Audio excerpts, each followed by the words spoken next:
Assalamualaikum, halo semuanya. Pada kesempatan kali ini saya akan membahas mengenai kacang kedelai. Sebelumnya, perkenalkan diri terlebih dahulu. Nama saya adalah Akbar Rizky Maulana, mahasiswa Teknik Pertanian Universitas Syah Kuala.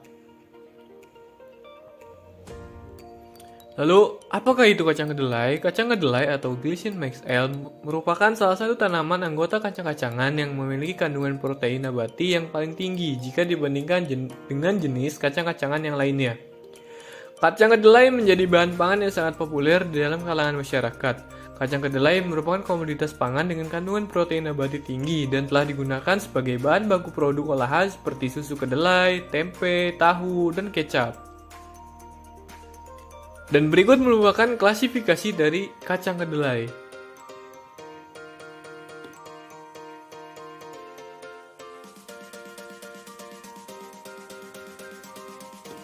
Adapun produk olahan dari kacang kedelai diantaranya adalah ada susu kedelai, tahu dan tempe, serta kecap manis, dan masih ada produk olahan lainnya dari kacang kedelai ini. Serta kandungan gizi dari kacang kedelai dapat dilihat pada tabel berikut.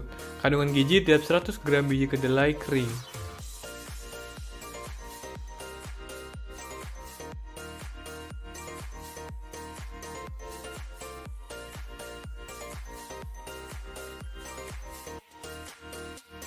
Selanjutnya kita akan membahas mengenai tahapan kegiatan panen pada kacang kedelai. Yang pertama adalah ciri dan umur panen. Panen kedelai dilakukan apabila sebagian besar daun sudah menguning, tetapi bukan karena serangan hama atau penyakit. Lalu gugur, buah mulai berubah warna dan hijau menjadi kuning kecoklatan dan retak-retak, atau polong sudah kelihatan tua. Batang berwarna kuning agak coklat dan gundul, tanaman kedelai sudah boleh mulai dipanen apabila lebih dari 95% polong yang terbentuk sudah berubah warna dan jumlah daun yang masih tertinggal sekitar 5-10%. Yang kedua adalah cara panen. Pemungutan hasil kedelai dilakukan pada saat tidak hujan agar hasilnya segera dapat dijemur. Pemungutan terbagi menjadi dua, yaitu pemungutan dengan cara mencabut. Sebelum tanaman dicabut, keadaan tanah perlu diperhatikan terlebih dahulu pada tanah ringan dan berpasir. Proses pencabutan akan lebih mudah. Cara pencabutan yang benar ialah dengan tangan dalam posisi tepat di bawah ranting dan cabang yang berbuah. Pencabutan harus dilakukan dengan hati-hati sebab kedelai yang sudah tua mudah sekali rontok bila tersentuh tangan. Cara yang kedua adalah pemungutan dengan cara memotong. Alat yang biasanya digunakan untuk memotong adalah sabit yang cukup tajam, sehingga tidak terlalu banyak menimbulkan goncangan. Di dalam itu, dengan alat pemotong yang tajam, pekerjaan bisa dilakukan dengan cepat dan mudah.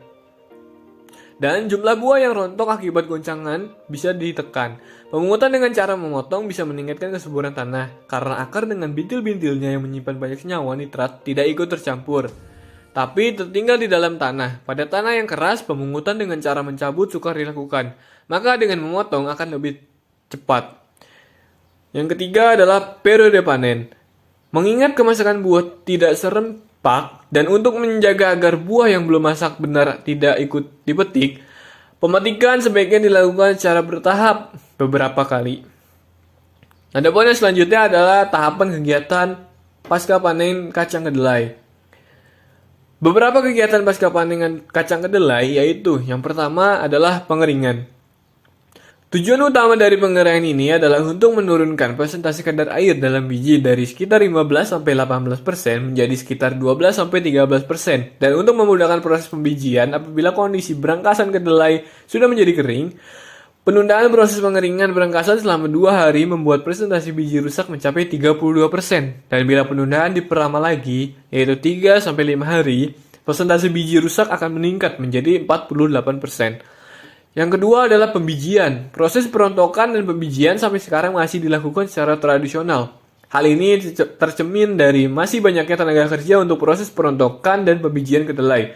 Untuk memperoleh hasil biji kedelai 1 ton per hektar, biasanya diperlukan sekitar 20 tenaga kerja dengan jam kerja 5 jam per hari. Pembijian benih kedelai dilakukan dengan menggunakan mesin thresher pada putaran silinder 400-500 rpm. Pembijian dapat dilakukan dengan pemukul atau digebuk atau dengan mesin thresher.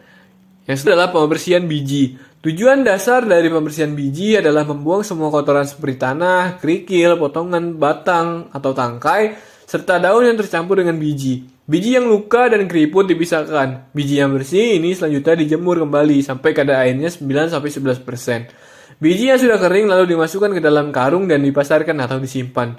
Sebagai perkiraan dari batang dan daun basah hasil panen, akan diperoleh biji kedelai sekitar 18,2%.